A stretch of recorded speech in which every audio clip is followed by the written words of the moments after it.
Fala pessoal, bem-vindo a mais um vídeo aqui do Caindo na Terra. O meu nome é Tom Loureiro e hoje vamos iniciar as reviews da segunda temporada de The Last of Us. Eu já fiz review de todos os episódios da primeira temporada, episódio por episódio. Vou deixar a playlist aqui nos cards e também na tela final aqui do vídeo. E vamos iniciar aqui a segunda temporada que iniciou essa semana e vamos seguir essa saga, né, pelos 7 episódios da segunda temporada até o final. Bom, essa segunda temporada começa mais morna do que a primeira, começa um pouquinho mais calma, tem ali um momento de calmaria.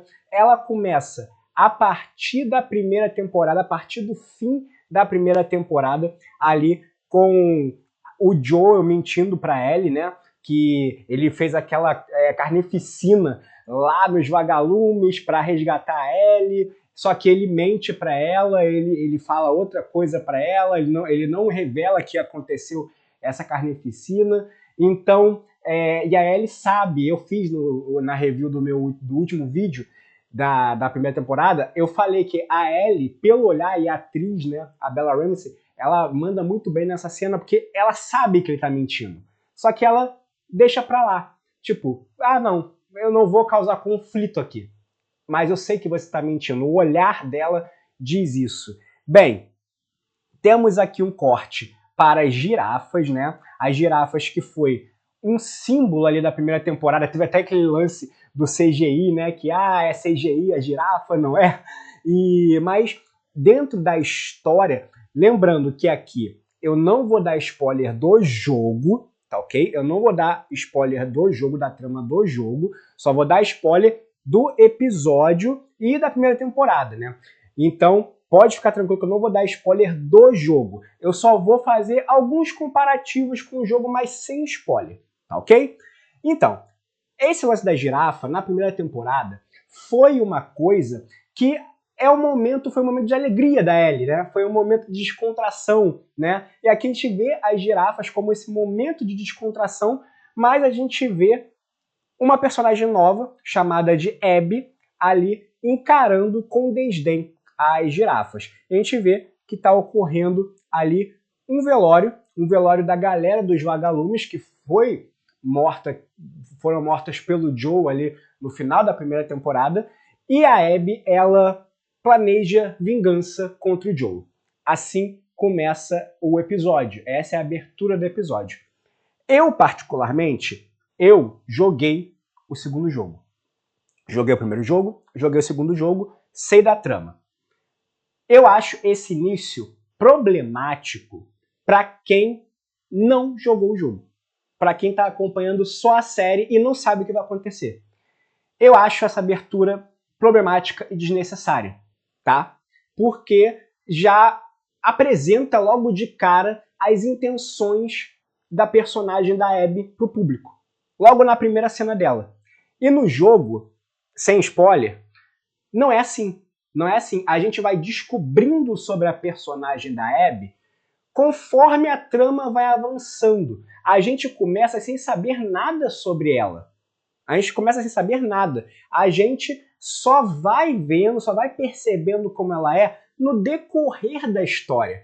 Aqui, logo na primeira cena que ela aparece, a gente já sabe, o roteiro já jogou pra gente qual é a intenção dela. Então eu acho esse começo problemático, porque esse começo parece que foi basicamente um fanservice mal feito no roteiro para dar aquela piscadinha pra galera do jogo, pra galera que jogou o jogo, tipo, essa é a Abby, você sabe o que ela faz. Então, mas para quem não jogou o jogo, para quem tá acompanhando só a série, eu acho problemático porque isso vai tirar o impacto das atitudes da Abby mais para frente. Se forem as mesmas atitudes do jogo, isso vai tirar o impacto. Porque você, logo na primeira cena, você mata as intenções dela e você perde o desenvolvimento da personagem ao longo da história. Porque você já sabe a intenção dela. Então eu acho que esse começo é problemático. essa primeira cena eu não gostei, eu achei problemática essa primeira cena, mas enfim, rola a abertura, a gente vê que tem um salto temporal de 5 anos, a gente vê a Ellie ali lutando com um cara ali, né, meio clube da luta, negócio escondido ali. 5 anos depois a gente percebe que a Ellie agora com 19 anos já quer amadurecer, já é bem amadurecida, né, e ela quer se defender, ela quer aprender autodefesa, então tem várias coisas assim da Ellie nesses 5 anos que vê que assim, ela não quer depender de ninguém, ela quer se defender por ela mesma, né? E ela não quer contar isso pro Joe. O Joe, por outro lado, ele tá ali, né, consertando um artefato ali, ele tá calmo, mais tranquilo, mais grisalho, mais idoso e consertando o artefato ali. Mais uma vez, é o Joe do Pedro Pascal ali, da primeira temporada, que é caladão, fala pouco, e tem muito a linguagem facial e corporal, né? Ele diz muito pelo rosto, mas ele fala muito pouco. E aqui ele está consertando o artefato, e a gente vê que isso é um simbolismo, que ele quer consertar a relação dele com a Ellie, porque ele está falando ali com a nova personagem também, a Dina, que ela é amiga da Ellie, então ele está desabafando ali com a Dina, né? Ele está ali falando, nossa, ela não fala mais comigo, ela se afastou de mim e tal. Ele tá falando que ele tá fazendo terapia, ele fala pra Dina isso, só que ele fala assim, não conta pra ela, do mesmo jeito que ela fala lá pra não contarem pro Joe sobre ela tá treinando luta, ele também não quer que ela saiba que ele tá fazendo terapia. Então, enquanto a Ellie, nesse episódio, ela tá evoluindo fisicamente, o Joe ele tá mentalmente perturbado, sentindo ainda a culpa e achando que a Ellie se afastou dele justamente por aquela cena final da primeira temporada, com o olhar dela que ela sabe que ele tá mentindo. O Joe ele sente isso. Então é muito legal essa dinâmica durante todo o episódio. E aqui a gente vê a comunidade, né, que tá um design muito maneiro, uma comunidade fechada. A gente vê que nesses 5 anos eles conseguiram aprender a viver em sociedade de novo, em relação aos instaladores, aos infectados, então eles estão vivendo ali em comunidade, muros fechados, tudo cercado, mas estão vivendo bem em comunidade e isso gerou uma calmaria, um momento de calmaria ali entre eles. A gente vê também a Ellie treinando mira, ali, né, treinando dar tiro e tal, junto com o tio dela, né, e a gente vê o Joe se importando mais ali, né, que ele tá ali com o filho do irmão e tá ali brincando com a criança e tal, então assim, é um Joe que ele tá se importando mais com as relações humanas, é um Joe mais humano do que o Joe que a gente viu ao longo da primeira temporada. Esse já é o Joe amadurecido, é o Joe do último episódio, né? É o Joe que fez aquilo tudo no final do último episódio da primeira temporada para salvar a Ellie, para salvar a agora filha dele, né? Quem é filha dele agora. Então tem esses paralelos ali, né? Entre o Joe e a Ellie. A gente vê o Joe na terapia e a terapeuta fala que ela é viúva do Eugene, né? Que é um cara que aparentemente há 1 ano atrás o Joe matou, né? Então a terapeuta tem ódio do Joe porque ele matou o Eugene. A gente ainda, até esse ponto da série, a gente não sabe que é Eugene. Quem já jogou o jogo já tem uma noção, mas tem um ator escalado para fazer esse personagem, o Eugene. Então a gente pode esperar algum flashback envolvendo esse personagem. Mas ali na terapia, a psicoterapeuta chega pro Joe e fala, joga que ela odeia ele e tal. E o Joe ele fica consertado, porque ela fala assim, pô, a Ellie é uma menina adolescente como qualquer outra, rebelde, ela não quer falar com gente mais velha, ela quer ficar na dela, tira isso. E o Joe, ele tem uma culpa, a gente vê aqui na atuação fantástica ali do Pedro Pascal, que ele tá carregando essa culpa, ele tá carregando esse peso dentro dele. Esse peso, essa culpa de ter mentido para Ellie. E ele se culpa por ela estar se afastando por ele por conta disso, por conta dessa mentira. E ele sabe que a única forma de reaproximar ele da Ellie é ele falando a verdade. Só que isso pode quebrar ainda mais eles. Então ele tem medo disso, então ele não vai falar, ele não vai revelar isso para ela. Então ele carrega esse peso, ele só fala assim: o meu peso é ter salvado ela. Ele fala isso, que ele salvou ela. O que ele fez de errado? Eu salvei ela. Então tem esse peso no personagem que, pô, é muito bem atuado pelo Pedro Pascal, que é uma complexidade de personagem que, sem falar quase nada, mesma coisa, tipo assim, o Pedro Pascal, o Joe dele é caladão, ele quase não fala nada. Então é muito no olhar, é muito no corporal. Então isso é legal nesse Joe, né? A Ellie, junto com a Dina, vão seguir patrulha, né? Aí tem ali os infectados que atacaram ali um urso, né? Aí elas vão ali, tipo, num mercadinho, né? E aqui a gente vê que a Ellie, ao mesmo tempo que ela quer colocar essa postura, né? Essa postura de guerrilheira, de já tô madura, já sou adulta, a gente vê aqui que ela tem aquela imaturidade ainda de adolescente, porque a gente vê ela ali zoando ali na patrulha, né? Com infectados ali no meio, ela tá zoando ali na patrulha. E aqui a gente tem, lembra que eu falei ali que a cena inicial da Abby não foi legal, eu não gostei dessa cena inicial, porque parece uma piscadela do roteiro para quem jogou o jogo, só para quem jogou o jogo, e isso pode acabar afetando a narrativa para quem só tá vendo a série.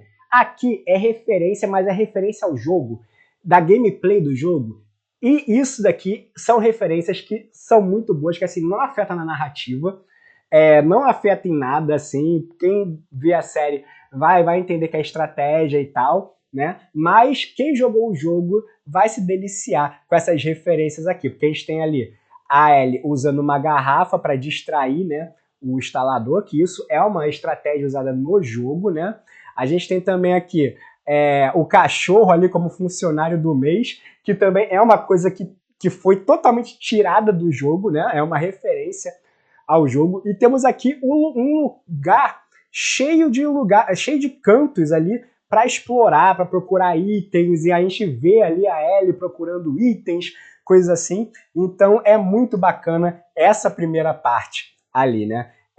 E a gente é apresentado aqui a um novo tipo de infectado, que é o infectado inteligente, né? Um infectado mais inteligente. Essa evolução é legal para mostrar que assim, os infectados ainda são a ameaça, ainda são uma ameaça. Os infectados ainda estão por ali, ainda são ameaça, não acabou. Aquela calmaria que eles estão sentindo, já resolveu, estamos vendo em comunidade, calma, porque tá surgindo o fungo, ele pode evoluir. Então essa cena mostra isso. Inclusive, esse infectado morde a Ellie, só que a Ellie ela é imune, né? E a Ellie volta para casa, ela acaba cuidando ali da mordida, né? De um jeito que aparentemente ela não sente dor, ela não tá sentindo dor, não tá sentindo nada, tá tranquila ali, né? Então, para mostrar, né, que como é que a personagem ficou forte, com uma personalidade forte depois de tudo que aconteceu ali na primeira temporada, é uma boa evolução da personagem, né? E aqui a gente tem talvez a única cena dos dois personagens juntos nesse episódio, porque na primeira temporada eles estão juntos direto. Aqui, nesse primeiro episódio, é só essa cena que eles aparecem juntos, que é o Joe tentando se aproximar da Ellie. A Ellie caga pra ela, tá ouvindo Nirvana ali no rádio, né? E mexendo em arma. E o Joe, ele só pega ali o violão e fala assim, vou consertar o violão então. E sai triste. Noite de Ano Novo, vai ter uma festinha ali de Ano Novo na comunidade, né? E ali tem, na festa de Ano Novo, rola ali o beijo entre a Ellie e a Dina. E aí vem um cara homofóbico falando merda, né? Vem falando um monte de coisa e tal. E ali o Joe, ele intervém. Ele empurra o cara, dá um soco no cara e tal. E a Ellie chega e fala assim, o que você tá fazendo? Você tá maluco e tal? E aí vira um alvoroço no meio do lugar cheio de gente, né? O Joe simplesmente vai embora, fica triste, né? E rola todo esse conflito, que a gente vê que a Ellie e o Joe, eles, apesar de ainda ter esse elo construído na primeira temporada, esse elo tá balançado. Tá balançado. Eles estão mais afastados do que juntos. O episódio, ele dá muito esse paralelo. Ele mostra, é como se o episódio estivesse sendo separado em dois núcleos, né? Tem o núcleo da Ellie e tem o núcleo do Joel. Os dois, apesar de terem semelhanças, têm também coisas opostas ao mesmo tempo, né? E quando o núcleo dos dois se juntam nesse final do episódio, acaba tendo só conflito, só bagunça, só confusão. Então isso é uma estrutura de roteiro do episódio que eu gostei muito. Essa questão dos elos, né, ligando, separados, ali a gente vê que tem semelhanças, mas quando batem de frente, só dá conflito. Então, nessas duas cenas que eles aparecem juntos aqui no episódio. Então isso é muito legal, né? E a gente vê ali que o fungo, no final do episódio, o fungo, ele tá ali entrando na comunidade, né? Isso daí é um sinal de horda de infectados, tá entrando na comunidade ali, pelas raízes ali que tava na tubulação da comunidade, então é sim uma ameaça, então é um momento de calmaria que não vai durar muito tempo, e ao mesmo tempo a gente vê a Abby encontrando a comunidade onde tá o Joel. Fim do episódio. Então, esse é o primeiro episódio de The Last of Us. Um episódio um pouco mais paradão, mais tranquilo do que a temporada anterior vinha mostrando. Eu gostei da estrutura porque parece que essa temporada ela vai ser um pouco mais cadenciada do que a primeira. Uma crítica que eu fiz à primeira temporada foi que estava acontecendo tudo muito rápido, porque parecia que eles queriam adaptar o primeiro jogo todo numa temporada só, então eles correram muito. Aqui não, aqui parece que eles vão ter calma. Eles vão ter calma para desenvolver. Se fosse na primeira temporada, a Abby já teria chegado na comunidade, já teria vindo uma... Então, aqui parece que eles tiveram calma, parece que eles ouviram essas críticas, né, sobre a primeira temporada, de ser muito corrida, porque não foi só eu que achei, muita gente achou isso, e agora estão fazendo com calma, tanto que eles falaram que já confirmou até uma terceira temporada, que provavelmente eles vão dividir o segundo jogo entre essas duas temporadas. Então, eu gosto dessa primeira parte, assim, que é essa estrutura mais cadenciada. O episódio mantém a qualidade técnica absurda, atuação, direção, o roteiro. Só essa coisa da Abby ali no começo do episódio que eu achei problemático, que eu acho que pode quebrar um pouco o desenvolvimento da personagem ao longo da temporada, porque você já entrega de bandeja a motivação dela. Mas, no geral, eu gostei do episódio, é um episódio muito bem construído, um roteiro muito bem feito, e ansioso pelos próximos episódios. O que você achou do primeiro episódio de The Last of Us? Deixa aqui nos comentários, também deixa o seu like, se inscreve no canal, ativa o sininho. Vídeos assim da review do The Last of Us costuma dar menos view, então é muito importante que você compartilhe o vídeo para atacar esse projeto para frente. Eu vou ficando por aqui, meu nome é Tom Loureiro e até a próxima!